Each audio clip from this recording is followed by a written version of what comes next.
कंगना रनावत कुल मिलाकर मैं खुले शब्दों में बोल रहा हूँ, वो एक नचनिया है और वो अभी एक थप्पड़ खाई थी कि नहीं, वो थप्पड़ एक पड़ा था उनको, अभी उनमें समझ नहीं आया है। एक बार सिर्फ अपनी पुलिस उठाकर हटाकर वो जनता के बीच में चली जाए, महिलाएं उनको जवाब दे देंगी कि कंगना रनावत कौन है। हम लोग गटर छाप हैं तो कंगना रनावत नचनिया है, अश्लील नचनिया है। उनके आप फोटो उठा के देख लीजिए, छोटे छोटे कपड़ा पहन के। हमारे वीडियो का नोटिफिकेशन सबसे पहले पाने के लिए प्ले स्टोर से हमारे ऐप भारत एक नई सोच को अब इंस्टॉल करें। कंगना रनावत का बयान आपने सुना होगा, भी लगातार सीजेपी जो प्रोटेस्ट कर रही थी, यूथ जो प्रोटेस्ट कर रहा था, उसे लेकर कंगना रनावत ने कहा है कि ये सब के सब गटर जैसे हैं, गटर से जोड़ दिया है। साथ ही साथ ये भी बताने की कोशिश की जो मोदी जी जो किसी के परिवार हैं, किसी के दोस्त हैं, कि कोई उन्हें भगवान मानता है, ये उनके खिलाफ है।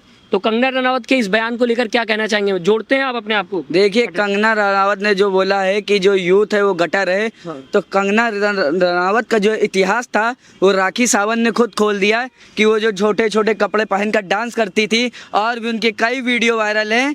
तो वो अपना इतिहास, वो किसी से परिचय नहीं कि कंगना रनावत कौन है। क्या दिक्कत क्या है? कंगना रनावत कह रही है हम देश के लिए काम कर रहे हैं, मोदी जी देश के लिए काम कर रहे हैं, सरकार देश के लिए काम कर रही है, लेकिन आज का युवा जो है वो अश्लील हरकतें कर रहा है प्रोटेस्ट के नाम पे।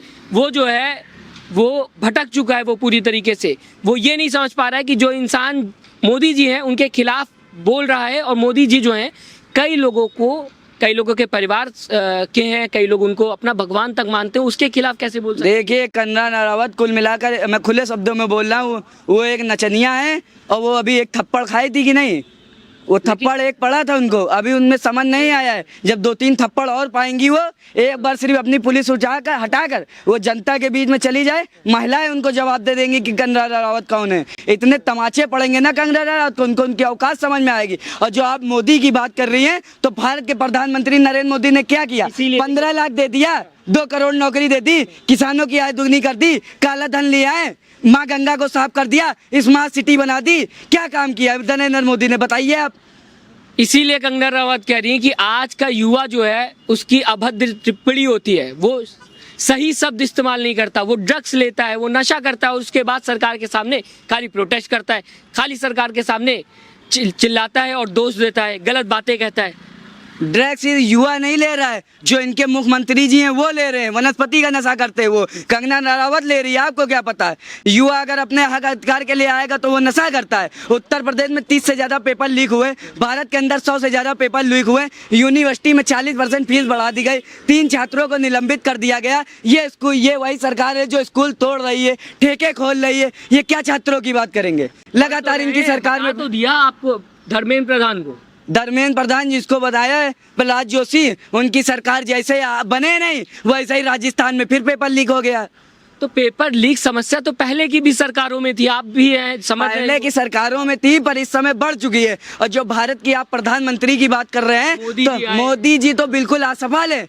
मैं उनके बिल्कुल एकदम क्लियर बताना चाहता हूँ। मोदी जी आए, मोदी जी ने अपने हाथ से युवाओं को बोला कि हम काम कर रहे हैं, जो दोषी था उसे जेल की सलाखों के पीछे भेज दिया। मोदी जी आए, मोदी जी ने देश भेज दिया। आज भारत 105वें नंबर पर भुखमरी में। भारत की मीडिया इतनी अच्छी है, 157 नंबर पर है। चाइना 60 किलोमीटर अंदर घुस चुका है। अमेरिका जैसा देश टैरिफ लगा रहा है, डॉलर 100 के पार जा रहा है। और वो बीजेपी और मोदी जी के लिए शर्म की बात है कि वर्ल्ड में दूसरे नंबर पर भारत बीफ एक्सपोर्ट कर रहा है। भारत के अंदर उत्तर प्रदेश नंबर 1 पर बीफ एक्सपोर्ट कर रहा है। गाय हमारी माता है, पर भारतीय जनता पार्टी को उनको रक्षा करना नहीं आता। अब चाइना 60 किलोमीटर अंदर घुस गया, उस पर मोदी जी क्या जवाब देंगे? किस चीज में एक इंच नहीं घुसा है, ये विपक्ष बेकार है। गूगल करके आप देख लीजिए कितने इंच घुसा है। आप पत्रकार महोदय देखिए, भारत मोस्ट प्रोपाल कंट्री में 10वें नंबर पर आ चुका है। किस चीज में? डॉलर देख लीजिए 100 के पार जा चुका है। वर्ल्ड बैंक में सबसे ज्यादा भारत के ऊपर कर्जा है। अपना देश कहाँ से विश्व गुरु बनेगा? जो उन्होंने कहा था 4 ट्रिलियन इकोनॉमी बनाएंगे, बना दिया, बन गई। आप बताइए। इसी वजह से तो कंगना रनावत पे वापस आते हैं। कंगना रनावत ने इसीलिए कहा है कि गटर छाप लोग हैं ये लोग, जो गटर छाप तरीके की बातें करते हैं। तो कंगना रनावत, हम लोग गटर छाप हैं, तो कंगना रनावत नचनिया है, अश्लील नचनिया है। उनके आप फोटो उठा के देख लीजिए, छोटे छोटे कपड़ा पहन के डांस करती थी कंगना रनावत। आज़ादी है ना उनकी, तो वो आज़ाद है, वो कर सकती है। हाँ, तो संवैधानिक पद पर बैठ के ये छोटे छोटे कपड़े पहन के डांस करेंगी, तो इससे दिक्कत क्या है? लेकिन प्रोटेस्ट करना कंगना रनावत के हिसाब से गलत है। हाँ, उनने पहले किसानों को भी उल्टा बोला था।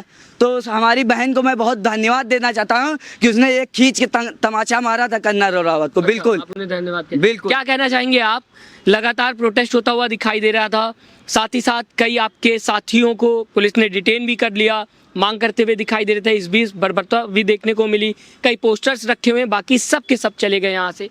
क्या युवा को लेकर इतनी बड़ी मांग करना सही है? सरकार कह रही हम काम कर रहे हैं। देखिए, सरकारी डाटा कहता है कि 45 साल में इससे ज़्यादा बेरोजगार कभी युवा नहीं हुआ।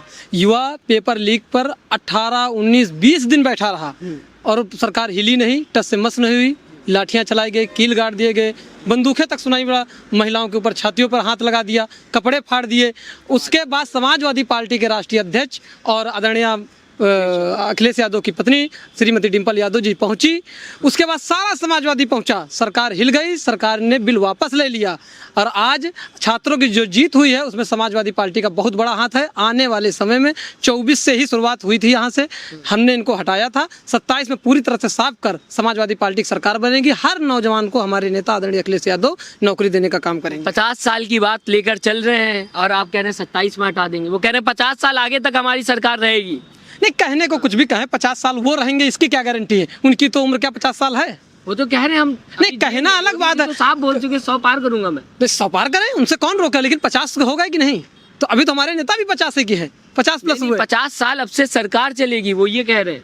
बीजेपी का लोकतंत्र में कुछ नहीं होता। ख्वाब देखना किसी को रोका नहीं है।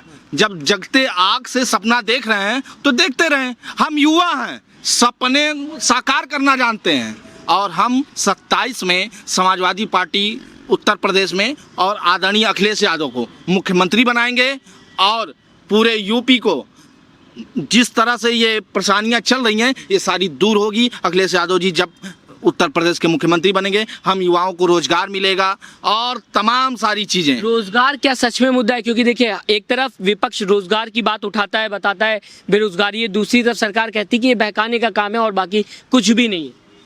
इस सरकार में ना शिक्षा है ना रोजगार है। और ये सरकार पूंजीपतियों की है। ये बताइए, आप बता दिए अब देश बेच रहे हैं किस जगह? यही तो पूछ रहे हैं। वो बताते हैं मैं इंटर पास हूँ, तो पूछ तो रहा हूँ डिग्री कहाँ है? डिग्री दिखा तो दी थी अभी अमित शाह ने, अभी वो की भी दिखाई, एमए की भी दिखाई। अरे वो तो एक ही पहले बीए कर लिए थे, नहीं पहले एमए कर लिए फिर बीए कर लिए, डिग्री तो यही आई थी। यूनिवर्सिटी की स्पेलिंग भी गलत है उसमें। बहुत सारी एआई कुछ भी कराई। अच्छा, आखिरी में मैं आपसे जानना चाहूँगा, क्या कुछ कहना चाहेंगे जिस तरीके की आज की राजनीति चल रही है और साथ ही साथ युवा को लेकर दो तरीके की जो सोच है वो सामने आ रही है। एक तरफ बीजेपी बताने की कोशिश करी कि युवाओं को भड़काने का काम हो रहा है, दूसरी तरफ सीधा सीधा प्रोटेस्ट भी होता हुआ दिखाई। देखिए, जो मान श्री उत्तर प्रदेश के मुख्यमंत्री हैं वो 9 साल से सिर्फ जहर उगल रहे हैं, हिंदू मुस्लिम, उनके अलावा वो कोई और बात कर रहे हैं। मानसी राष्ट्राध्यक्ष अखिलेश यादव ने युवाओं को लैपटॉप देकर लोगों को शिक्षा से जोड़ा, लखनऊ को आगरा एक्सप्रेसवे से जोड़ा और मान मुख्यमंत्री जी स्कूल तोड़ रहे, बुलडोजर से लोगों का घर तोड़ रहे, जाति और धर्म के नाम पर लोगों को तोड़ रहे। तो जोड़ने वालों की जीत होगी और तोड़ने वालों की हार होगी। और मानसी राष्ट्राध्यक्ष अखिलेश यादव जब 2012 में मुख्यमंत्री बने थे, उनने 100 नंबर दिया, 108 दिया, 1090 दिया, समाजवादी पेंशन दी, लोहिया अस्पताल दिए, 22 लाख लैपटॉप दिए, कन्या विद्याधन दिया, कैंसर इंस्टीट्यूट बनाया, हाईटेक कैंसर सिटी बनवाया, SCL सिटी बनवाया, इकाना स्टेडियम बनवाया। आप जरा पीछे ये कैमरा कर लीजिए, महिला 1090 सेवा अखिलेश भैया ने चलवाई। तो हजारों काम मानसी राष्ट्राध्यक्ष अखिलेश यादव ने किए ना। मात्र 24 महीने में आगरा एक्सप्रेसवे ऐसा बना दिया है कि अब चाहे 140 की रफ्तार से चले। अभी भी तो बना रहे हैं, लगातार बना रहे हैं। हाँ, कानपुर से लखनऊ वाला बनाया तो 4200 करोड़ का घुस गया। गंगा एक्सप्रेस बनवाया, घुस तो गया। ग्रीन कॉरिडोर बनाया था, मात्र 48 घंटे में गड्ढा हो गया। कैसा विकास है? 18,000 करोड़ का राम सेतु बनाया था, घुस तो गया। बिल्कुल। तो आज आखिर में मैं जानना चाहूँगा, आज का जो माहौल है उसे आप युवा की तरह, युवा की नज़रों से देखा जाए तो किस तरह से देखता है? देखिए, आज का जो माहौल है पूरी तरीके से किसान, युवा दलित पिछड़ा सब भारतीय जनता पार्टी के खिलाफ है, क्योंकि इस सरकार में युवा भी परेशान है, किसान भी परेशान है और मिडिल क्लास इंसान भी परेशान है। अब किसानों की समस्या है, यूरिया मिल नहीं रही है, DAP मिल नहीं रही है, किसान छुट्टा साड़ों से परेशान है, फसल का सही दाम नहीं मिल रहा है। अब युवाओं की बात करेंगे तो उत्तर प्रदेश के अंदर 30 से ज़्यादा पेपर लीक हो चुके, भारत के अंदर 100 से ज़्यादा पेपर लीक हो चुके। ये सरकार वही है, काशी भी सजा देगी, मथुरा भी सजा देगी, पर जो युवा नौकरी मांगेगी उसका पिछवाड़ा भी सजा देगी। ये सरकार सिर्फ युवाओं के ऊपर लाठी बरसाना चाहती है, जवाब नहीं देना चाहती है। आज आप देख लीजिए शहर में मीटर बिजली का बिल कितनी तेज भाग रहा है, इंसान पानी का बिल दे रहा है, बिजली का बिल दे रहा है, हाउस टैक्स दे रहा है, सीवर का बिल दे रहा है। कितना गरीब कितना परेशान है इस सरकार में। बिल्कुल, बहुत बहुत शुक्रिया हमसे बात करने के लिए। तो ये कुछ हमारे साथ युवा थे जो प्रोटेस्ट कर रहे हैं, लगातार सरकार के सामने अपनी मांगे रख रहे हैं, लगातार जिस तरीके से पेपर लीक हो रहा है वो भी मुद्दा रखने की कोशिश कर रहे हैं। पहले मैंने आपको दिखाया कि यहाँ पर जो प्रोटेस्ट हो रहा था उसमें कई लोगों को डिटेन कर लिया गया और सड़क पर कुछ बचा हुआ तो वो टोपियाँ बची थी, पोस्टर्स बची थी। इनमें से कुछ युवा हमारे साथ अभी मौजूद थे जिनको आपने सुना अभी।